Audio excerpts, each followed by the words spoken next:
Olá, boa noite para você que já está aqui. Ó, Diego Santana já está acompanhando a nossa live. Hoje nós temos uma presença especial, sábado à noite, mas nós estamos trabalhando, levando sempre informação de qualidade para você que acompanha o meu canal Sandra Ruiz Negócios.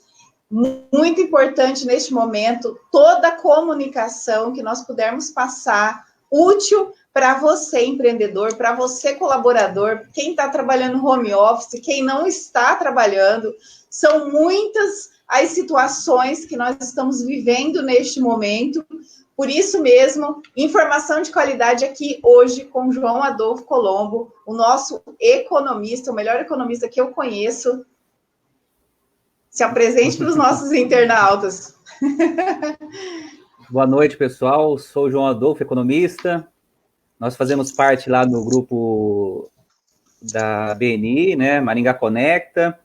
A Sandra, ela é mentora aí na parte de vídeos. Eu estou fazendo a minha primeira live aqui, então fico muito honrado, um pouco de frio na barriga, mas vamos ver se a gente consegue desenrolar alguma coisa interessante no assunto aí para compartilhar com o pessoal. Legal. João Adolfo, se apresente para os nossos internautas, fala a sua formação, fala um pouquinho de você. Então, é o seguinte, eu sou formado em economia, também tenho a parte de contabilidade, né? Registrado aí tanto no Corecon como no CRC, certificado na parte de perícias, e minha atuação é muito na parte de controladoria empresarial. Então, quando eu solto alguma coisa, né, em relação a Facebook, do que a minha percepção do rumo das coisas, é por conta desse contato que eu tenho com as empresas, né, de diferentes ramos e setores, consigo acompanhar, assim, efetivamente o que acontece em relação, por exemplo, ao emprego, ao faturamento, e isso se reflete, né, a grosso modo, na macroeconomia, nos números do PIB, né? Então, o que eu gostaria aqui de traçar com vocês é um pouco da minha experiência de já ter vivido outras crises também, e o que foi tomado como atitude nesses clientes atendidos, mas também na minha própria vida pessoal, né? O que eu faço para me organizar e controlar a questão do dinheiro e das finanças. Enfim, a gente sabe que é um momento um pouco delicado, estamos todo mundo trancafiado aqui, né, nas suas casas, mas o que a gente puder, de repente, fazer uma leitura do que pode estar daqui para frente, eu acredito que um pouco melhor informado, a gente consegue sempre lidar um pouco melhor, se sair de uma forma um pouco menos, assim, traumática, né, porque a verdade é o seguinte, a gente está passando por um momento delicado que, consequentemente, algumas pessoas já sofreram perdas patrimoniais, aqueles que têm valores aplicados em bolsa de valores, né? Mas também tem a questão da perda da renda, né? Até, de repente, uma situação de desemprego que já não estava fácil no país e tende a piorar nessa janela aí de alguns meses. Na minha leitura, acho que é uma situação pontual, vai se estender por alguns meses, não sabemos quanto, mas é importante a gente tentar lidar da melhor forma, de forma a minimizar a questão dos prejuízos mesmo, né? Nas empresas e na vida particular familiar. Tá certo. Vamos dar as boas-vindas para a Alessandra, que está aqui com a gente. Oi, Alessandra. José Roberto em Itanhaém, assistindo, obrigada. Diego Santana, já falei. O Diego Santana está aqui com a gente. Diogo Locatelli também conosco aqui nesse sábado à noite, falando de negócios. Essa quarentena está sendo boa também, porque a gente se aproxima, né? Em vez de a gente estar se divertindo, nós estamos aqui falando de negócio, falando para o empreendedor, falando para o empresário, falando para o colaborador. Me fala, uma pergunta que eu tenho muita curiosidade. A crise sempre existiu. Quais crises que nós passamos, todas essas dos últimos, vamos colocar 10 anos, 20 anos, Teve alguma parecida com essa? Alguma que você lembra que foi similar ou que não, nenhuma tem nada a ver com nenhuma? Me explica um pouco mais sobre essas crises historicamente e como que que nós passamos essa crise, como que nós superamos a crise. Certo.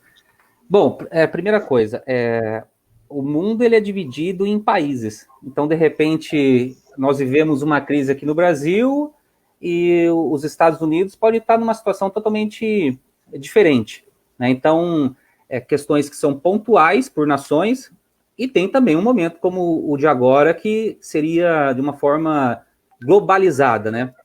Eu tenho um histórico aqui, eu vou compartilhar, Sandra. Deixa eu ver como é que eu faço aqui, que eu tô marinheiro de primeira viagem. Share screen. Veja só. Deixa eu só liberar a sua tela aqui, só um pouquinho. Vamos lá. Deu certo? Pronto. Deu, tá certo. Ó, o primeiro mais recente aqui, eu tô pegando desde 2007. Por quê? Porque nós tivemos uma forte crise proveniente lá dos Estados Unidos, que foi a do subprime. Foi uma problemática em relação à quebra de bancos, né, com títulos podres. O pessoal estava muito endividado, fizeram hipotecas para aplicar em mercado financeiro, não tinham a capacidade de pagamento. No final das contas, assim, virou uma inadimplência generalizada. Então, a gente vê aqui, por exemplo, que houve uma retração aqui de 60%. Isso aí veio dos Estados Unidos, exportaram para nós essa crise e foi bastante impactante. Por que acontece isso no mercado financeiro, Sandra? Porque, em geral, houve agora uma modificação, né? Mas no passado, 2/3 do investimento na Bolsa de Valores era estrangeiro. Daí acabou tendo uma fuga aí recente, no final do ano passado, virou até 50%, investidores nacionais saíram ali do que seria a renda fixa, né, e tentaram apostar que a bola da vez seria a renda variável. Infelizmente não contava com essa surpresa e é um problema que muita gente deve estar vivendo. Mas, enfim... Inclusive... Vou te interromper um pouquinho, porque nós já temos uma pergunta relacionada ao que você está falando. Certo. Quem tem dinheiro guardado, é hora de investir ou de segurar? Rodrigo, obrigado pela pergunta. Rodrigo Fujihara. Olha, a verdade é que existe uma forma de se analisar se as empresas estão caras ou baratas. Claro, no meio a esse tumulto todo, pode vir a cair ainda mais a questão do preço das ações, o valor das empresas? Pode, mas a gente percebe aqui mesmo, nesse gráfico que eu estou aberto, está passando aí, Sandra? Está com ele aberto? Tá com ele aberto. Existe a que seria a análise técnica, que é a parte grafista, né? Então, quando a gente pega aqui alguns pontos de pico, né, essa região aqui, tá vendo? Que seria ali dos 67 mil pontos, foi onde pegou aqui, ó, uma retração de 47%. Já é um ponto de bastante... resistência, né? Como se fosse um suporte. Quando bate no fundo, é um suporte, lá em cima seria o topo, no caso, né? A resistência para você conseguir furar. Então, assim, realmente é um ponto interessante para quem tem dinheiro guardado, de repente, e queira adentrar aí no mercado acionário. Depois eu vou até passar uns exemplos para vocês entenderem o porquê disso. Mas o mercado, às vezes, tende a repetir movimentos, e aqui, como caiu 60%, eu não duvidaria de nos próximos dias, de repente, acontecer alguma questão aí do aumento do número de mortes. Eu não sei como é que vai ser como a gente vai lidar aqui no Brasil, né, em relação à pandemia, mas poderia vir a cair mais um pouco. Mas o mercado, ele faz aqui, ó, quedas, e depois sobe, recupera, cai de novo. Aqui do caminhoneiro, ó, queda do caminhoneiro, a gente consegue verificar aqui, caiu uns 20%, aí depois subiu. Então, assim, o que eu posso colocar como economista é que o preço das empresas estão baratas, estão valendo menos, muitas delas, que o seu valor de balanço patrimonial. E na Bolsa de Valores, a gente sempre leva em consideração não só o valor de liquidação, o que eu tenho de direitos, desconta o que eu tenho de deveres, o que sobra, como se eu fosse encerrar o negócio. Tem sempre o lucro futuro que a gente leva em consideração para fazer o valuation, aquilo que o Dejair, que é nosso companheiro aí, do BNI, que trabalha especificamente com isso aí, sabe muito bem. Uhum. Então, eu acho assim que é sim uma oportunidade, ainda está um tempo aí de muita volatilidade, sobe, cai, de repente você compra achando que está barato, compra por R$7, no dia seguinte cai para 5 e já desespera, mas no outro dia já sobe para 8, sabe? Eu passei por isso aí. Então, se eu posso colocar uma situação aí, seria mais ou menos isso aí. Agora, vamos lá, teve essa crise de subprime e tal, então... Na questão do mercado financeiro, isso aqui é Bovespa, tá? Mas vamos pegar um outro histórico aqui, que a gente sai daí do mercado de ações, eu vou pegar aqui o PIB, o histórico do PIB brasileiro. Olha aqui, ó, que legal. Isso aqui... Deixa eu colocar... Tem como... Isso que eu ia te pedir. Eu vou colocar em tela cheia aqui para ficar mais fácil para as pessoas verem esses números. Você que manda, Sandro. Pode continuar. Desde 1962... a gente teve aqui um período de forte crescimento, né? Quase que taxas similares à China, na verdade, né? Acima de 10% há alguns anos. De repente, teve uma crise aqui. Nossa, João, o que aconteceu nessa crise na década de 80, que depois foi considerada a década perdida e tal? Totalmente diferente da realidade atual. Lá, o preço do petróleo, barril do petróleo, subiu e a inflação descontrolou. E o que a gente está vivendo hoje é totalmente diferente. O barril do petróleo, uma commodity que já chegou a valer mais de $100, agora chegou a cair a $25, e verdade. A inflação está totalmente controlada. Então, veja como a economia é um negócio muito dinâmico, né? A crise que foi lá em 80, com o barril do petróleo subindo e a inflação explodindo, o que nós estamos vivendo no momento atual é totalmente o inverso. O barril do petróleo caindo com a briga ali entre a Arábia Saudita e Rússia, porque eles estão vendo que a demanda está caindo no mundo. Então, eles... Então, tem a produção, eu tenho que baratear para conseguir desovar isso aí. Então, é a realidade do momento. E a inflação, por outro lado, como a demanda está muito reprimida, a gente vem de uma recessão aí de 2015, 2016, não nos recuperamos ainda. A renda está estagnada das pessoas, das famílias. Então, a inflação ficou contida por conta disso. E tá bom que caiu a taxa Selic e tal, tudo tem um lado positivo e um lado negativo, né? Tem coisas que a gente pode enaltecer e outras a gente se preocupa. Mas veja só, por que a economia é cíclica? Porque nós temos momentos aqui de bonança, que cresce, depois cai aqui na década de 80, depois na década de 90, também antecedendo o Plano Real, tivemos uma ré aqui a mais recente, 2015, 2016, e, infelizmente, entre as barrinhas crescentes na cor verde e as que caem na cor vermelha, em 2020, que já seria um pouco complicado, o muito provável é que nós tenhamos mais uma dessa barrinha vermelha para baixo. Eu chutaria aí pelo menos menos 1,8 no PIB, sabe? Então, aqui eu estou fazendo o seguinte panorama. Foi em relação ao o ciclo de crescimento e declínio do PIB brasileiro, e depois aquele outro lá mais recente, de 2008 para frente, da Bolsa de Valores, que na verdade é um pouco dissonante ali da realidade, dos números efetivos, né? Mas eles sempre tendem a antecipar o que pode estar por vir. Por isso que teve toda essa queda aí, né? Vamos pegar aqui novamente, que eu tinha... Ibovespa aqui, ó. Por que aconteceu toda essa queda aqui? É porque eles já estão prevendo que, muito provavelmente, o PIB no país venha a ficar negativo e a gente entre em uma nova recessão, como tivemos em 2015, 2016. Então, esse é o comportamento do mercado. Ele tenta antecipar, ele tenta adivinhar. Normalmente acerta, viu, Sandra? Já tem duas perguntas aqui, ó. Uma relacionada aos juros. Os juros na menor taxa nominal até quando? E a outra é quanto tempo demora essa crise sanitária, na sua previsão aí? São duas perguntas diferentes, mas eu acho que tem a ver com... A primeira em relação aos juros, né? A primeira em relação aos juros. Isso. Os juros... vou deixar aqui na tela. Taxa nominal...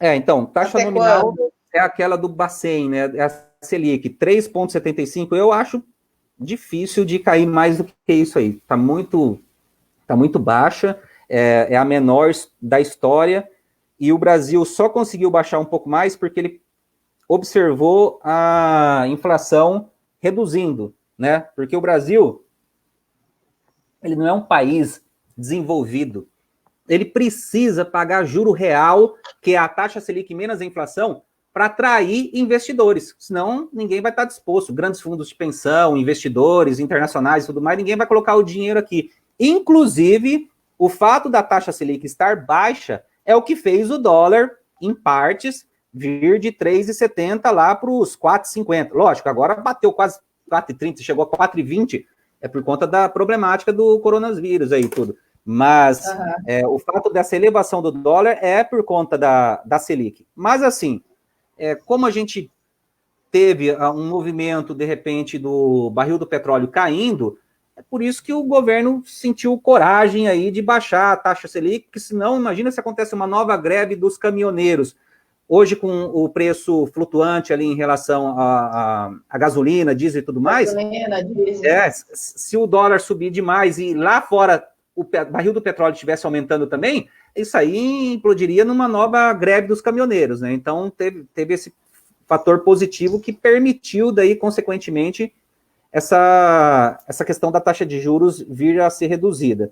Agora, menos do que esse 3,75, a verdade é que o Banco Central já fez várias medidas aí, em questão do rotativo do cartão de crédito, limitou, os juros de conta corrente pessoa física não pode passar de 8%, então, aqueles que falam assim, mas isso não reflete no cidadão, nas empresas, reflete sim. Eu tenho vários clientes descontando duplicata a menos de 1%, isso é uma taxa quase que inimaginável, assim, pelo nosso histórico, sabe? Mas, respondendo a pergunta, creio que não baixa mais, tá, Sandra? Já está muito baixo. Então, assim, pelo que você está falando, tem o ponto negativo na crise, nesse momento que nós estamos vivendo, e tem o ponto positivo, igual você falou, tem cliente já descontando duplicata menos 1%, é isso? Sim, os juros efetivamente caíram. Isso aí é uma redução de uma despesa muito pesada, um fardo é complicado se levar quando você trabalha com capital de terceiro, não é tudo capital próprio. É difícil uma empresa que seja assim, todo o capital dela, então a gente sempre acaba tomando financiamento, fazendo empréstimos. Quando teve a crise lá, o pessoal trocava a duplicata, que é o desconto de recebíveis, a 2,5%. Para cair para 1%, é uma bela de uma economia. E assim, não vamos pensar só no âmbito das empresas. Imagina o Brasil com 4 trilhões de dívida pagando 14,25, que já chegou a bater Selic. E o Brasil hoje ele não tem superávit, então ele não consegue pagar nem a despesa com juros. Então isso aí só vai... teve uma crescente lá de 50% para quase 80% hoje a dívida pública. Então ajuda também o setor público o fato de essa taxa baixa. E não só a questão de juros, veja o combustível. Hoje eu já ouvi falar que na cidade tinha a gasolina a 3,89. Poxa, não faz 3 semanas atrás estava 4,60, né, Sandra? Então, quer não, mesmo no meio dessa confuseira toda aí, alguma coisa a gente tem que... Sempre vai ter, é assim. Prejudica de um lado, os exportadores podem gostar, porque recebem mais reais pelo que mandam para fora, aumentou o preço das commodities, mas de outro lado, quem importa também dificulta. Pessoal que faz importação da China, eu tenho algumas empresas que fazem dropship, nossa, prejudicou demais, né? É um setor bastante penalizado. Mas a economia é assim mesmo, é um jogo de equilíbrio. Você falou da gasolina, diesel, que teve a redução, mas isso é devido ao petróleo, não tem nada a ver com a crise propriamente dita. Não, de certa forma tem a ver com a crise. Como veio a questão do coronavírus e os mercados identificaram ou perceberam, projetaram a retração da demanda, menos pessoas comprando, demandando produtos e serviços, o que aconteceu? Começou a sobrar combustível. O petróleo também não é só para gasolina, ele serve para vários outros produtos, como matéria-prima, plástico, por exemplo, né? Então, você tem lá a OPEP, né, os países produtores, exportadores de petróleo, eles têm uma estrutura montada, e eu estou lá produzindo, daqui a pouco começa a sobrar em estoque, o que você tem que fazer? Quando eu tenho mais produto ali do que estão querendo comprar de mim, eu baixo o preço. Aí começou, eu baixo o preço aqui, outro baixo, e daqui a pouco virou esse preço aí que inimaginável, uma coisa que já bateu acima de $100 por 25. Eu acho que o menor valor dos últimos 20 e tantos anos é inimaginável também. Ninguém esperava uma situação dessa. Eu tenho amigos que trabalham como trade de de carga de combustível e tal, não era nada esperado isso daí.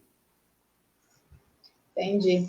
E para os empresários no dia a dia, o que vai refletir toda essa situação? Eles não estão comercializando o produto, muitos deles não têm condições de vender ou não vende o suficiente para poder pagar as contas do dia a dia.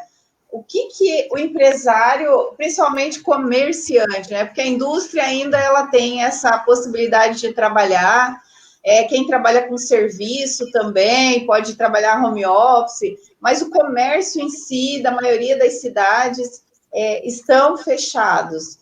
Alguns até atendendo por delivery, mas ainda o que eu vejo que o empreendedor ele não se especializou em atendimento pelo delivery, eles ficam mesmo com as portas abertas esperando o cliente aparecer ali. O que vai impactar disso? Vamos falar numa cidade, nós estamos aqui na cidade de Maringá, o que impacta financeiramente para o município, para os cidadãos, para o emprego, para a questão de geração de impostos, enfim, né? O que isso vai refletir se realmente nós ficarmos 30 dias sem nenhum tipo de negociação no nosso mercado? Ô, Sandra, posso abrir uma imagem aqui do que foi... Eu vou fazer uma constatação agora a respeito do emprego, tá? BGE. Nós temos o Rexon aqui, Éder. Boa noite, Rexon. Seja bem-vindo.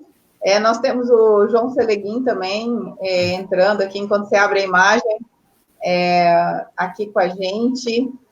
Sejam bem-vindos. Obrigado por estar acompanhando essa live nesse sabadão à noite. Eu já estou falando um pouco de... Vamos lá, deixa eu liberar aqui para você a imagem. Desemprego. É o seguinte, 2012, 2013 foram anos bons assim para a economia, né? Eu tenho cliente aí que com muitos anos de atendimento e 2013 foi o recorde de faturamento. O Brasil ele estava, não vou falar pleno emprego, mas com uma boa taxa de desocupação, né? Chegou a ficar abaixo dos 7%, tá? Aí quando chegou 2014, 2015 começou a crise, ó. 2015 já começou a amarelar o negócio aqui, 2016 também. Veja que a gente chegou a quase 14% de taxa de desemprego, justamente por conta dessa ré que tivemos. O PIB, ele caiu na soma de 2015 a 2016, menos 6,5%. Foi a maior queda registrada, por isso que se fala que é a maior recessão econômica que tivemos no país. Aí, começou a recuperar. Quando foi aqui 2017, já é um ano que deu 1,3 de PIB, 2018 também, 2019 1,1, ainda tem tempo para ser revisado, né? Mas vamos colocar que crescemos 1% nesses 3 anos, que não é nada, na verdade, né? É praticamente o crescimento demográfico, habitacional do país. Aí a renda per capita continua estagnada. Mas olha só, a gente começou a cair, questão do desemprego e coisa e tal, de repente veio um choque. O que foi o choque? Olha aqui. A greve dos caminhoneiros, tá vendo? Já bateu 13, 12, né? Então, o que a gente espera de quando acontece uma coisa inesperada como essa, que tem um forte impacto? É óbvio, vai aumentar o desemprego. Então, isso aí é fato. Se a gente estava com 11%, eu posso colocar que pelo menos 1,5%, se não 2%, voltando então, portanto, para 12,5% a 13%, a gente tenha, infelizmente, aí a questão do aumento do emprego. Agora, por que isso acontece, Sandra? Vamos imaginar... Posso abrir uma planilha de Excel aqui para ficar batendo uns números aí? Desenhar... Pode. Vou compartilhar de novo aqui. Vou abrir bem no tamanho gigante aqui para dar para enxergar. Compartilha aí que eu vou liberar aqui. Compartilhado aí? Assim... Ó, Leonete aqui com a gente. Boa noite, Leonete. Teles Gonçalves, seja bem-vindo aqui. Vamos lá, vamos ver essa faturamento. Ai, que medo. eu acho que o empreendedor já está com medo só de falar em faturamento, que faturamento está zerado, né? Pois é. Agora vamos fazer um exemplo. A gente estava num período tranquilo. O Brasil estava recuperando. A pessoa estava faturando 100 mil reais. Quando ela fatura, Sandra, ela tem um custo. Vamos supor que eu seja um restaurante. Eu faturei 100 mil reais, mas, no geral, vamos colocar que 1/3 é o custo dos produtos. Então, quer dizer que eu tenho essa relação aqui, ó. Quando eu faturo 100 mil, eu tenho 33 mil, que são os custos que eu pago com os itens, etc. e tal. E tem outra questão aqui também, eu tenho impostos. Os impostos é o quê? São 10%. Uhum. Beleza. Então, 10%, vezes aqui o faturamento. O que me sobra de margem? Margem. É a soma do faturamento menos esses custos diretos e despesas variáveis. Sobrou isso aqui. Vamos imaginar que eu tenho despesas fixas. E parte delas são funcionários. Uhum. Eu tenho 10 colaboradores. Não, vou colocar 20. 20 colaboradores e cada um custa, já colocando ali os encargos sociais e trabalhistas, 2.500. Exagerei aqui no funcionário. Vou botar 12, tá? 30. Sim, 20 para faturar 100 mil. Vou botar 10, tá? Tô fazendo fazendo ao vivo é assim mesmo. E daí eu tenho despesas fixas. Entrar aluguel, telefone, etc e tal, 10 mil reais, tá? Como é que fica aqui o lucro? Beleza. O cara, nesse exemplo hipotético, faturou 100 mil, teve 33% de curso, pagou 10% de imposto, sobrou essa margem. Depois ele tinha 10 funcionários, gastava aqui com os encargos sociais e tudo, salário, 25, mais 10 mil de despesa fixa, deu 21 mil. O empresário, ele pega aqui 10 mil reais, vamos supor, e aqui teria um resultado que é para ele pagar empréstimo, para ele fazer investimento, várias outras questões. Agora, vamos imaginar uma outra realidade, então. Vou colocar aqui. O que aconteceu agora? Uma queda, uma forte queda, João. Caiu para 70 mil reais. Beleza. Da mesma maneira, temos essa questão do custo. O custo vai ser menor, ele vai comprar menos itens lá do hortifruti, carne e tudo mais, arroz. Os impostos vão ser proporcionais. Uhum. Se ele simplesmente mantiver os mesmos 10 colaboradores e a despesa fixa não se alterando, olha aqui qual foi o primeiro resultado, vou chamar de resultado 1, e aqui o resultado final. Olha o que acontece. Ele passa a ter prejuízo. Então, o que é necessário fazer? Ele precisa baixar os colaboradores, ele tem que demitir. Se ele demitir para 7... deixa eu voltar aqui, vou deixar estático esse aqui, para não se alterar. Eu vou reduzir para quanto? Vamos imaginar quanto que caiu o faturamento dele? O faturamento dele de 70 mil para 100 caiu 30%. Poxa, eu vou reduzir de 10 funcionários para 7, porque eu vou diminuir na mesma proporção que caiu o meu faturamento. Olha o que acontece aqui, ó.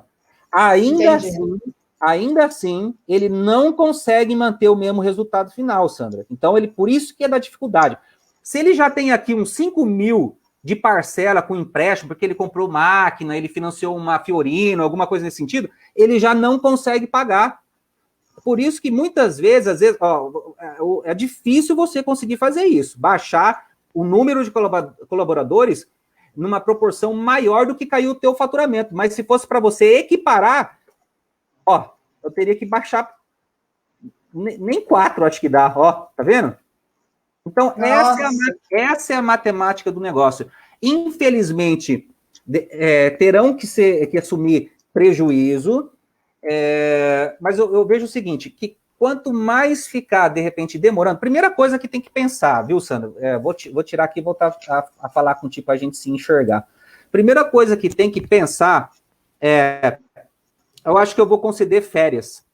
Mas por que eu vou... Qual que é a minha vantagem de conceder férias? Férias é um período que a pessoa ganha sem produzir. Ela se ausenta por 30 dias e ela recebe sem produzir nada. Então, se você agora está vendo lá, nossa, meu funcionário está parado, eu estou fechado, não estou recebendo contato, não estou recebendo orçamento, Se você ficar com esse funcionário por 30 dias, de repente, que é o que pode perdurar aí o tempo de isolamento social, ele vai receber e não vai ganhar. Desculpa, vai receber e não vai produzir. Quando chegar lá em dezembro, de novo vai se ausentar, então ele vai ter se ausentado 2 meses no ano e ter recebido por 12. Então é preferível, se você não quer demitir, você tem não quer ser tão racional quanto uma planilha, o que você pode fazer é conceder as férias agora, para daí lá no final do ano, já normalizada toda essa situação, ele trabalha, ele produza, entendeu? Agora, se for um pouco mais drástico, você sim, eu recomendo que avalie a questão do quadro de colaboradores e, de certa forma, primeiro, uma questão de produtividade, de rentabilidade. Eu tenho um amigo meu que atende uma empresa de fatura mais de 1 bilhão por ano. O diretor passou a seguinte instrução: seleciona os 35% dos vendedores que são piores em termos de venda e manda embora. Veja qual foi a lógica dele. Ele falou assim, ó, separa 35% dos vendedores e considere aqueles que têm uma menor rentabilidade ou menor volume de faturamento. Drástico, hein? Tô boquiaberta aqui com essa situação, hein? O João Adolfo tá... O custo efetivo de cada um. Tem funcionário num mesmo setor que ele já está há muito tempo, né? Ele está lá custando 5 mil. Depois você tem mais 3 que custa 3 mil e tem mais 4 que custa 2. Esse é o momento que o empresário tem que repensar nesses que custam mais caro. Mas eu não estou falando que é só o fato de ser mais caro. São várias questões que você tem que ponderar. E depois também o Grow, que comentou com nós recentemente, a análise estratégica. De repente, você, num desespero de 3 meses de queda de faturamento, você dispensa uma pessoa que ela é de extrema importância no teu negócio. Aí, depois, quando volta, você não tem mais ela e ela já foi para a concorrência e você não consegue mais trazer de volta, ou fica um clima ruim, uma mágoa, e aquilo lá nunca mais se reconstrói, essa relação de confiança, né, entre as partes, o patronal e o colaborador. Então, você poderia colocar 3 pontos aí. Infelizmente, o momento de queda do emprego, expliquei matematicamente na planilha o porquê, quais são os motivos, e dei aí 3 pontos a serem levados em consideração. Primeiro, tenta dar férias. Se vê que não é o suficiente, você tem que resguardar o teu negócio, o teu patrimônio, a sua família em primeiro lugar. Depois, né, eu sou um pouco racional pela emoção, né? A economista, né? Por isso que nós queríamos um parecer técnico mesmo, porque às vezes, se a gente fala com um consultor ou com um mentor, estratégias ali que não olha ela não tem essa visão economista, nós acabamos levando a decisão final para um outro parâmetro. Tem esse que você elencou agora, né, da questão estratégica do colaborador, mas também tem aqueles colaboradores que eles estão ali, de repente, para tapar o buraco de um outro, porque tem que rodar, de repente, 24 horas, sábado, domingo. Então, esse cara que não produz muito, realmente, então, o empreendedor, ele tem que apostar no negócio dele para manter o negócio dele em pé nesse momento atual que retração de vendas, né, redução de faturamento. O mais prudente seria dispensar das férias e depois dispensar esse colaborador. Sim, porque é uma seleção natural. É como se fosse uma vida selvagem, né? Tipo, os mais fracos padecem e os mais fortes sobrevivem. Então, aqueles que estão melhores estruturados, né, não estão tão endividados, os processos todos alinhados, evitando perdas, sazonalidade não, ineficiência no caso, né? E esses aí é que realmente daí conseguem se manter nas crises e depois voltam ainda mais fortes, sabe, Sandra? Eu tenho um exemplo aqui. Eu passei ali uns casos do... Deixa, antes de você falar, enquanto você procura aí, ó, tem 3 colocações aqui que eu quero colocar na tela para você. O Acimar Rocha, tá? Obrigada, Acimar, pela pergunta.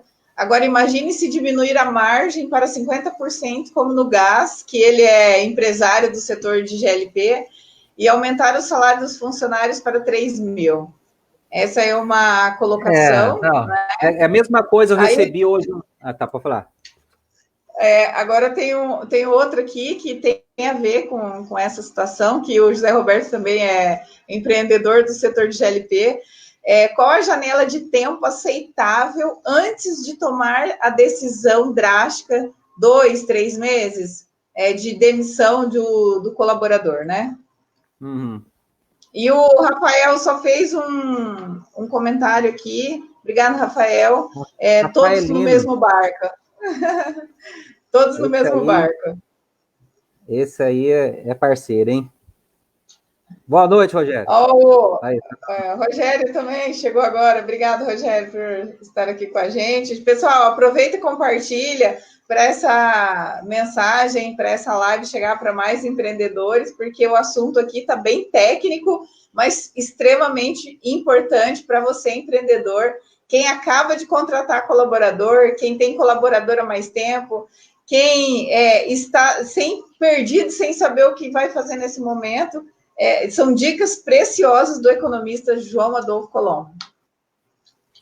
Bom, vamos lá. Primeira questão, aumento de salários, né? Eu recebi, por fazer parte lá do Conselho de Gestão Fiscal da cidade, um comunicado do aumento da folha, né? Uma parte reposição salarial, mas no cartão alimentação me parece que aumentando 10%. Agora, a nível municipal, também tem que se pensar que a arrecadação vai cair por conta das empresas faturando menos, principalmente a parte de turismo, que é o que recolhe, e serviços, né? Que é o que vem aquele recurso direto para o município, que é o ISS, né? Então, sim. Não sei se vai ser dado bom exemplo, como é que vão conduzir a questão, porque no funcionalismo público, o sindicato é mais forte, vai lá, briga e consegue esses dissídios. Na parte da iniciativa privada, por mais que existam os sindicatos das categorias, o que eu percebi lá em 2015 era o seguinte: tinha gente que era gerente financeiro ganhando lá R$3.500 na empresa A. E lá na empresa B também tinha outro ganhando 4 mil. Sabe o que é feito nesse mundo teórico, que só tem 2 empresas na iniciativa privada?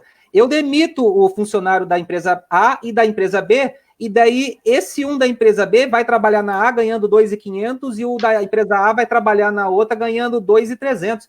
Entendeu como que é feito o ajuste? Né? Na iniciativa privada é muito mais rápido, né? Agora, quando é um servidor, já não. Eles têm toda essa proteção. Então, de repente, o gestor, a prefeitura tem que repensar, a secretária de Fazenda. Um abraço para o Chiqueto, para o Ulisses aí. A gente tem convívio, sabe, que tem um bom trabalho, mas também existe tantos de investimentos que foram decididos por serem feitos e agora com uma realidade diferente de queda na arrecadação, todas as esferas, municipal, estadual e União, vai ficar um tanto complicado. A própria União mesmo já está dando um diferimento de 6 meses para pagar o Simples Nacional, vai lá para frente, imagina, o desencaixe. Já liberaram a PEC do teto de gastos. Então, a previsão que eu estava vendo hoje no jornal, 200 bilhões, né, 200 bilhões mais o juro em cima de 4 bilhões, nossa dívida não para de crescer, vai passar de 100% daqui a pouco. Então, é bom repensar muita coisa. Maringá é um oásis totalmente diferenciada, mas mesmo aqui é bom ter uma preocupação em relação ao orçamento. Nós temos aqui a Alessandra Haddad com a seguinte preocupação, né, que são as empresas recém-criadas, pois não tem o retorno do valor investido e a preocupação com os funcionários, né? O que fazer? Se toma essa atitude de demissão já imediatamente, porque a empresa ela ainda tem os investimentos iniciais, né? Ou se não, o que fazer nesse momento? Principalmente a Alessandra, que trabalha com locação de vestidos de festas e noivas, que é algo presencial, né? É um atendimento que é muito complicado você fazer ele online ou fazer ele no delivery, né? Tem mais uma pergunta. Tem a da Alessandra e depois tem a do Murilo, tá? Vamos lá. Vou deixar a da Alessandra na tela para você responder e depois a gente vai para o Murilo Guedes. Teve um outro amigo que perguntou a respeito do tempo, do prazo, se 2 meses, 3 meses, eu acho que já é mais do que suficiente 3 meses você aguentar um rojão. Eu mesmo cheguei a investir num negócio, final do ano passado, vi que não teria muita perspectiva, rapidamente já estanquei para não acentuar ainda mais os prejuízos, porque é assim, você investe, tem vezes que acerta, tem vezes que erra, e no caso ali, por exemplo, vestidos, atende festas, formaturas e tal, eu faria uma adequação, não é um negócio que vai deixar de existir, porque nós não estamos no fim do mundo, nós não estamos no Mad Max, a gente está numa situação que vai perdurar aí 2, 3 meses e vai normalizar. A minha leitura que eu faço, comparado com o que aconteceu na China, já controlando o número de infectados, também estancando a questão das mortes, o pessoal, cada um fazendo a sua parte, não pode ficar indo em baile funk, no piscinão, na praia, e o povo tá enlouquecido, né? Eu vi lá que já chegou alguns casos nas favelas. Imagina o pessoal, às vezes, sem orientação, sem o entendimento do negócio e fazendo aquela... seguindo a vida como que sempre tocou. Não tem como. Eu tenho uma preocupação que, de repente, o Brasil poderia até ultrapassar a Itália se não for conduzido da forma como deve ser feita, né? Mas eu, andando pela cidade, pelo menos aqui em Maringá, pessoal respeitando e coisa e tal. Eu não estou com uma visão catastrófica, não. Eu acredito que, de repente, surjam remédios que auxiliem no tratamento, de repente, uma vacina, o controle da disseminação faça aí a gente ter uma quarentena 2 semanas, 1 mês, mas acho que não passe de 3 meses. Agora, uma empresária conversou comigo ontem, falou assim, João, o que eu faço? Eu falei assim, empresa tem 2 saídas para reestruturar. Reestruturar o quê? Quando eu vejo que está dando prejuízo. Uma é aumentar o faturamento. Como? Fazendo publicidade. Normalmente a gente faz uma estratégia de baixar preço para compensar a margem ser superior, mesmo com um preço menor. Você leva o faturamento com um preço menor, aí você agrega mais clientes, coisa e tal. Só que é o seguinte, quando você aumenta o faturamento, você viu ali na planilha que você aumenta o custo e você aumenta o imposto. Você não tem tudo aquilo de receita. Então, quando eu tenho uma empresa faturando 100 mil reais e eu aumento para 110, o que acontece? 3.500 é custo, 10 mil é imposto, depois tem mais taxa com cartão, comissionamento, não sei o quê. O que sobra da margem para ajudar nas despesas não é os 10 mil que aumentou o faturamento, é só 3 mil reais. Agora, quando você corta a despesa, isso é sobra de caixa. Por isso que quando você corta 10 mil de despesa, isso efetivamente vai mudar 10 mil reais o teu prejuízo. Se o teu prejuízo é 5 mil, você cortou 10, você voltou a ter 5 de lucro. Agora, se você aumentou o faturamento de 100 para 110, você estava com 5 mil, você conseguiu margem de 3, você ainda continua no prejuízo. Então, a ação mais imediata para se tomar é realmente, doa quem doer, infelizmente, estou aqui falando, eu vivo de planilhas, então eu sou contratado para fazer planilha. Então, os relatórios e coisa e tal, o que eu indico é que se está vendo que está um pouco complicado, e outra, a questão aí do dinheiro, ele deixou de circular, para ele voltar a movimentar, as pessoas perder o receio, demora um pouco. Então, por mais que acabe a epidemia nesses 3 meses, ainda vai demorar uns outros 6 meses para o psicológico das pessoas voltarem ao normal, né? E a gente sabe que o dinheiro tem um efeito multiplicador, né? Você gasta 100 aqui, o outro pega esse 100 gasta 90, o 90 gasta 80 e ele vai circulando. Agora, quando o cara já contém 100 aqui, daí o outro já não gasta, muito mais, alastra muito mais o efeito financeiro do que só esse valor que eu ou você, Sandra, estamos economizando. Isso aí pulveriza, né? O efeito é impactante. Posso perguntar, então, o ano de 2020 acabou? Não acabou, tem tá mais perdido. recuperação? Está perdido. Você só tem que fazer arroz com feijão, só tem que pagar conta. Não tem que mais pensar em investir, não tem que mais pensar em contratar, você só tem que rodar o negócio, saber que modificou, a realidade é outra, a gente tem que ser realista. Eu, quando fui lá domingo e falei a respeito de demitir, ou fui numa emissora e falei do que estava por vir, eu fui tirado por louco, eu sou pessimista. Porque, não, nós temos que ser entusiastas, temos que ser sorriso no rosto e acreditar. Não é.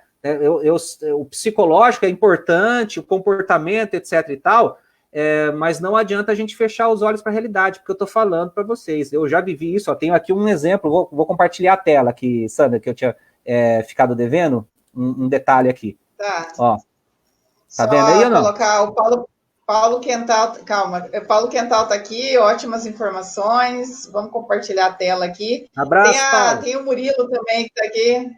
Murilo, calma, Murilo, que a gente já responde. José Roberto também fez uma colocação aqui. Ano 2020 perdido. Muito bom, direto. Gostou da sua colocação. Não Deixa eu aumentar aqui, ó, tirar nós da... Vamos lá, não dá para entender muito bem isso aí, viu? Eu sou leiga em economia, não entendo nada. Esse aqui, ó, uma empresa aqui, ao longo dos últimos, sei lá, 8 anos, olha como que oscila o faturamento médio por colaborador. Um momento de crescimento. Lembra que eu falei que 2013 foi bom e tal? Olha lá, ó, o faturamento por colaborador. Usem muito esse indicador aí para tomada de decisões. De repente começou a cair. Então, cada colaborador que eu tenho na minha empresa, isso aqui é um comércio, ele tinha que gerar pelo menos R$8.000. Se chegou a bater aqui e ver que vai cair, você demite. Entendeu? Depois recuperou. Então, olha só, é uma empresa que, de repente, quando começou a crise, tinha 25 colaboradores, caiu aqui para 13 e na retomada está para 20. Então, eu não sei se eu estou sendo muito insensível, mas funcionário, colaborador dentro de um negócio, dentro de uma empresa, é tal como um insumo. Né? Se você está numa crescente, você coloca mais. Se você está numa decrescente, você retira e vai fazendo as análises. Lógico que tem todos aqueles ponderamentos que a gente fez. Mas, acabei de mostrar um caso real, não citando quem que é, uma empresa de comércio, que vai se avaliando qual que é o faturamento por colaborador, e numa situação que vê que o faturamento cai, toma a decisão correta e faz a readequação. Porque eu tive empresa que quando chegou a crise, ficou sentado. Não acreditou, Sandra, que poderia vir o pior. 100 e poucos colaboradores, ficou esperando para demitir, esperando, e demitiu. No final das contas, acabou demitindo. Segurou, mas teve que mandar embora. Mandou mais da metade embora. De 100 e poucos, 50, caiu para 67, 70.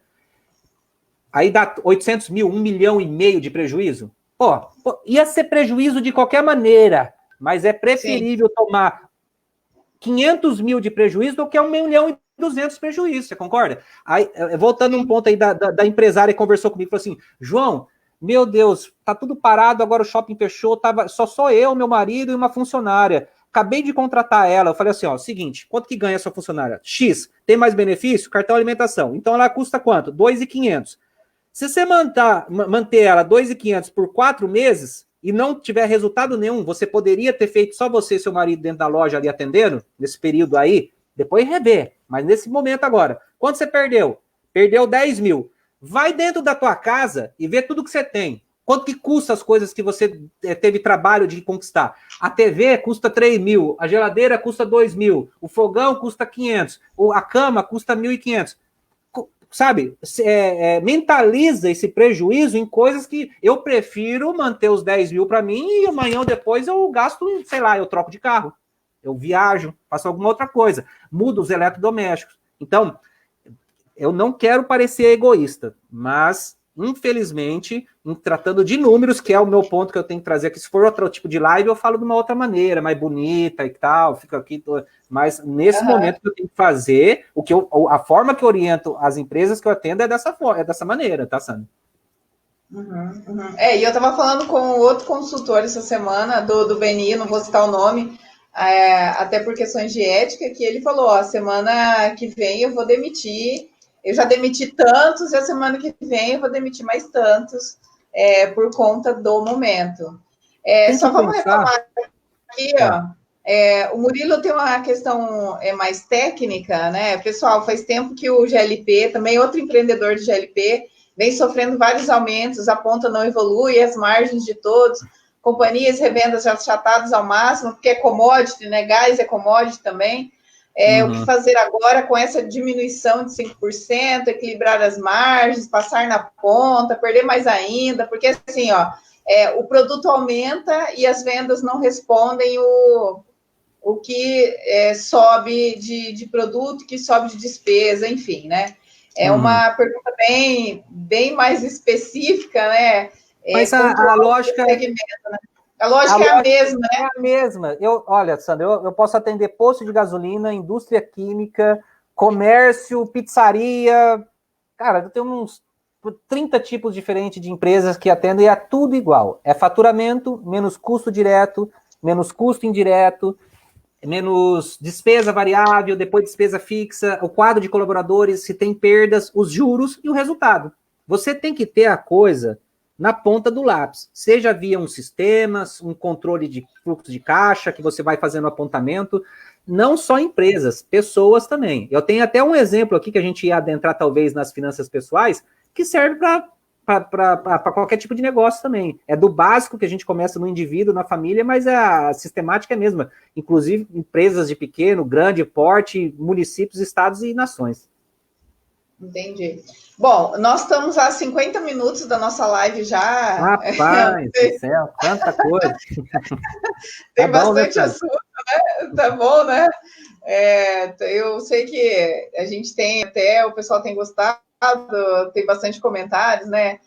O Zé Roberto falando eu não consigo. Dá para eu ver os comentários. É importantíssimo. Dá para ver. Você não está enxergando aí? Estou boiando aqui, não tinha nem olhado.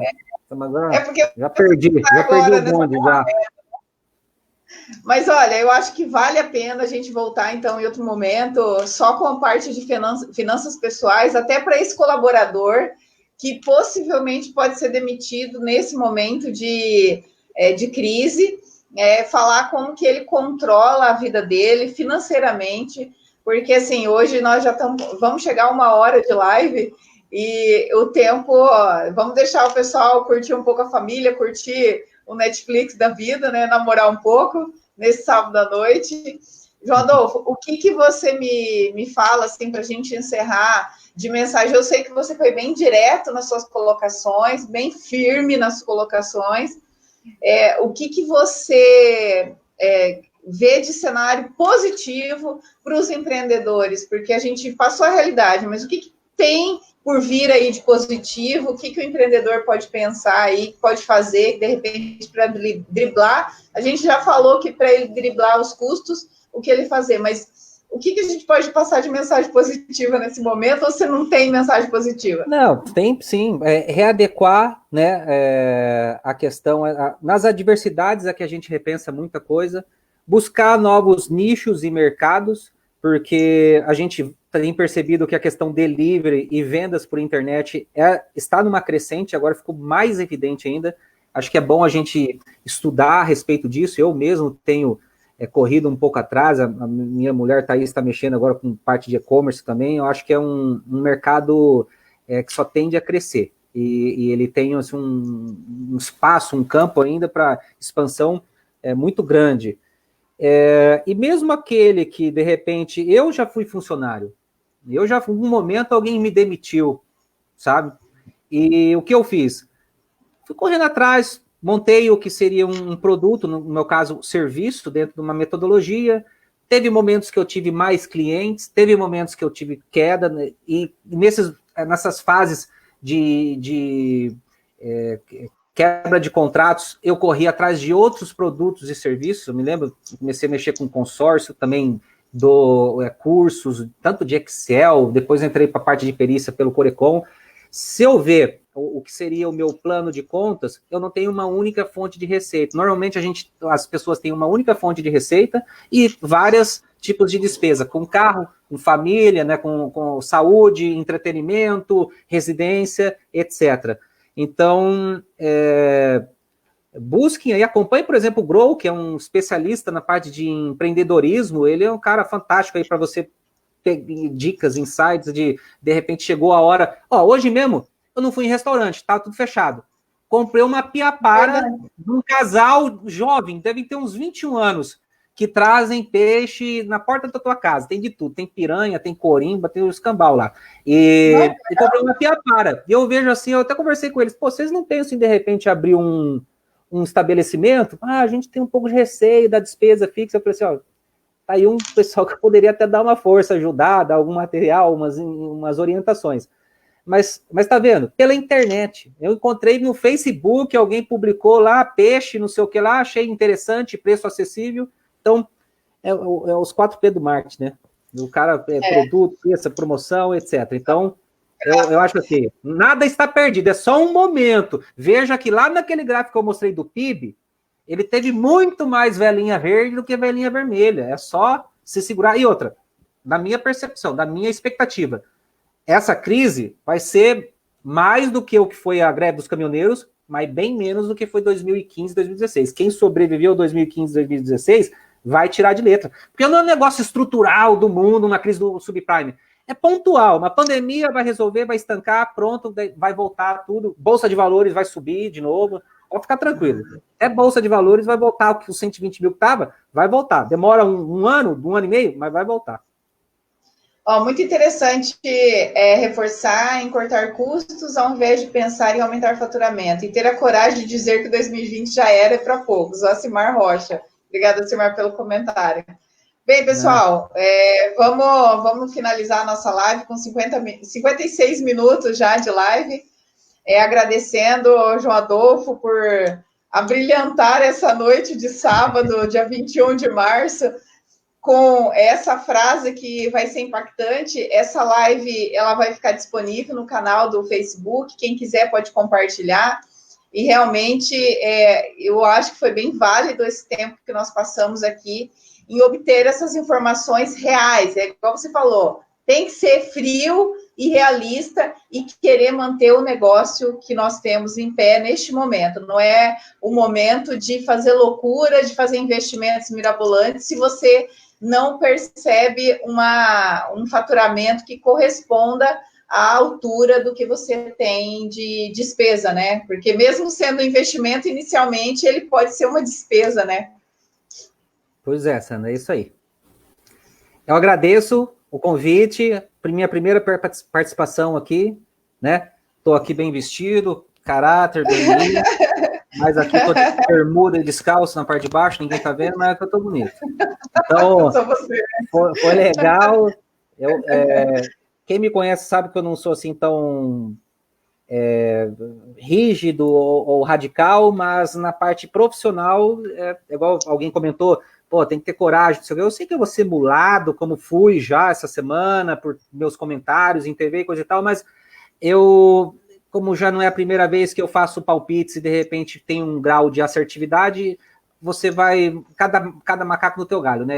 Cada um sabe da tua área. Então, eu vivo isso, eu respiro 24 horas, noticiário, portais, o próprio mercado opero. Então, eu acho que eu sei mais ou menos um pouco do que eu estou falando. Então, cuidado, vamos agir com cautela, com racionalidade. Não fique passivo, sentado na cadeira, achando assim, não, vai melhorar e vamos esperar. Não, quem espera é quem toma o prejuízo maior. É verdade. Bom, então vamos encerrar. Obrigada, João Adolfo. Obrigada a vocês que nos acompanharam do começo ao final. Se você perdeu o comecinho, sugiro que volte ali, a hora que a gente encerrar, volte e acompanhe o começo também, porque tem números bem reais, bem importantes. Um histórico, né, da época de crises aí, desde 1900 ela vai bolinha. Ele trouxe um histórico bem bacana para a gente. Obrigada, gente. Bom sábado, bom final de semana para vocês. Obrigada, João Adolfo. Um abraço e até mais. Valeu, gente. Tchau, tchau. Como é que desliga isso aqui? Fecha aqui?